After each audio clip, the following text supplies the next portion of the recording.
Hello বন্ধুরা, আবারও এসে গেছি একটা ব্লগ নিয়ে। দেখো সন্ধ্যাবেলায় হাজির। তো দেখো এবার কি করব। তো দেখো এখানে মোচা নিয়ে নিয়েছিলাম। তো তারপরে দেখো এখানে আরও অনেক কিছু জিনিস ছিল, আলু ছিল, পেঁয়াজ ছিল, টমেটো ছিল। তো তারপর দেখো এখানে মোচাগুলোকে আমি ঘন্ট করে নিয়েছিলাম কুচি কুচি করে। আর সাথে এদিকে পেঁয়াজ টমেটো নিয়ে নিয়েছিলাম, এদিকে আলুগুলো নিয়ে নিয়েছিলাম, আর এখানে কিছু আদা রসুন লঙ্কা কুচো নিয়ে নিয়েছিলাম। তো তো আমি আজকে বানাবো মোচার চপ অ্যান্ড আলুর চপ। তো তোমরা ভিডিওটার সাথে থাকো।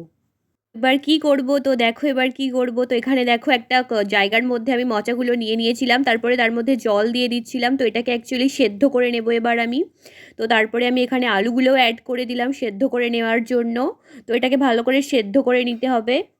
দেখো আমি হলুদ অ্যাড করে দিলাম যাতে কালারটা আসে। তো হলুদটা দিলে সুন্দর কালার আসবে, আমি তার জন্য দিলাম। তারপর খানিকটা নুন অ্যাড করে দিলাম। তো এগুলো দিয়ে ভালো করে আমি এবার মিক্স করে নেব। মিক্স করে নেওয়ার পর এটাকে ভালো করে সেদ্ধ করে নিতে হবে। এটা সেদ্ধ হয়ে গেলেই একমাত্র আমি এর কোটিংটা করতে পারবো। তো দেখো এটাকে সেদ্ধ হওয়ার জন্য আমরা ঢাকা দিয়ে দিই এবং তারপর আবারও আসি। তো দেখো এখানে এটা ফুটছে। তো এটা ফুটে গেছে ভালো রকম। তো এবার দেখতে হবে যে এটা সেদ্ধ হয়েছে নাকি। তো আমি আমার স্পেশাল খুন্তি দিয়ে একটু দেখছিলাম যে এটা সেদ্ধ হয়েছে নাকি।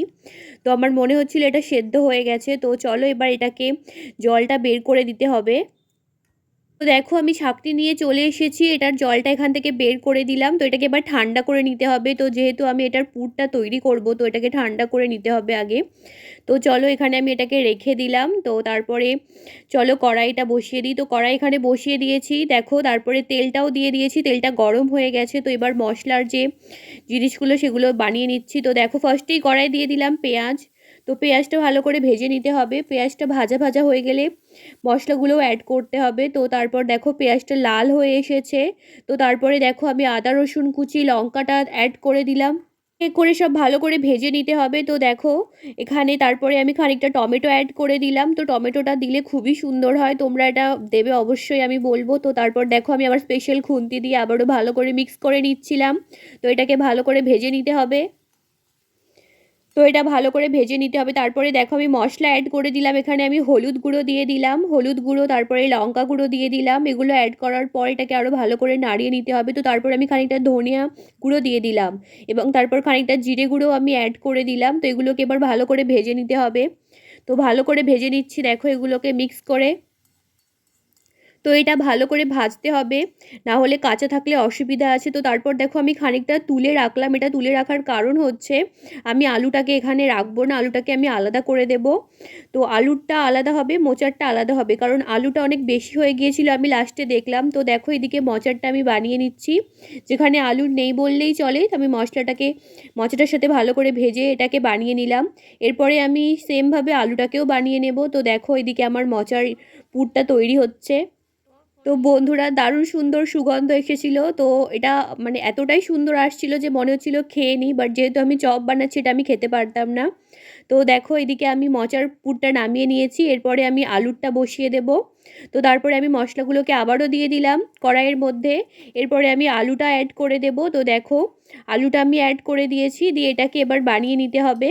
তো এটা বানানো হয়ে গেলে আমাকে এবার দেখো এদিকে আমি খানিকটা বেসন নিয়ে নিয়েছি এবং তারপরে বেসনটাকে ফেটিয়ে নিয়েছি। তো দেখো আমি এতটা বেসন নিয়েছিলাম। তারপরে দেখো এদিকে মোচাগুলোকে আমি সুন্দর করে চপের স্ট্রাকচার দিয়ে বানিয়ে নিয়েছি, আর এদিকে আলুগুলোকেও আমি বানিয়ে নিয়েছি, কিন্তু এটা অনেকটা জল জলে হয়ে গিয়েছিল। তো জানি না এটা কীরকম হবে। তো চলো এবার এগুলোকে আমি বেসনের মধ্যে ডুবিয়ে এক এক করে তেলের মধ্যে দিয়ে দেব। তো প্রথমের দিকে আমি বেসনের মধ্যে এটাকে ডুবিয়ে এবার তেলের মধ্যে দিয়ে দেব। এটা এতটাই পাতলা হয়েছিল যে আমার মানে বেসনটা মাখাতে খুবই অসুবিধা হচ্ছিল। তো আমি তাও আস্তে আস্তে করে এটাকে কড়াইয়ের মধ্যে তেলের মধ্যে দিয়ে দিলাম। দেখো তো আস্তে আস্তে প্রথমের দিকে আমি ভালো করে বেসনগুলো নিয়ে দিয়েছিলাম, তারপর আমার মনে হলো যে ঠিক আছে, তো আমি নর্মালি এগুলোকে অ্যাড করে দিয়েছিলাম। তো তারপরের অবস্থাটা দেখো কি হয়েছে, ওগুলো ছেড়ে গেছে যেগুলো আমি বেসন ছাড়া অ্যাড করেছিলাম। কিন্তু যেগুলো বেসন দিয়ে অ্যাড করেছিলাম দেখো সেগুলো কত সুন্দরভাবে ফুলেছে এবং ভাজা ভাজা হয়েছে, ছাড়েনি। তো তারপর দেখতেই পাচ্ছ তেলটার অবস্থা কি হয়েছে। বাট যেগুলো কড়াইয়ে আমি বেসন দিয়ে ভেজেছিলাম সেগুলো কিন্তু খেতে খুব সুন্দর হয়েছিল। তো দেখো তেলটাকে এবার পরিষ্কার করতে হবে। তো তারপরে দেখো এদিকে আলুগুলো বসিয়ে দিয়েছিলাম। তো ওইদিকে আলুগুলো এক এক করে ভেজে নিতে হবে।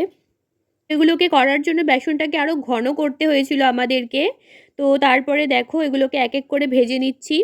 তো আরও দেখো আস্তে আস্তে চপগুলো ভাজা হচ্ছে। তো চপ বেশ অনেক কটাই বানিয়েছিলাম। তো তোমরাও যদি সন্ধ্যার দিকে এরকম ট্রাই করতে পারো, তো এটা খুবই মানে দুর্দান্ত হয়েছিল। তো দেখো তোমাদেরকে দেখাই, এটা হচ্ছে চপগুলো আর এটা হচ্ছে মোচাগুলো, ঠিক আছে। আর যেগুলো কালো দেখতে পাচ্ছ সেগুলো আমি বেসন ছাড়া যেগুলো করেছিলাম। তো ফাইনালি দেখো এদিকে আমাদের মোচারগুলো রেডি হয়ে গেছে আর এদিকে চপগুলোও রেডি হয়ে গেছে।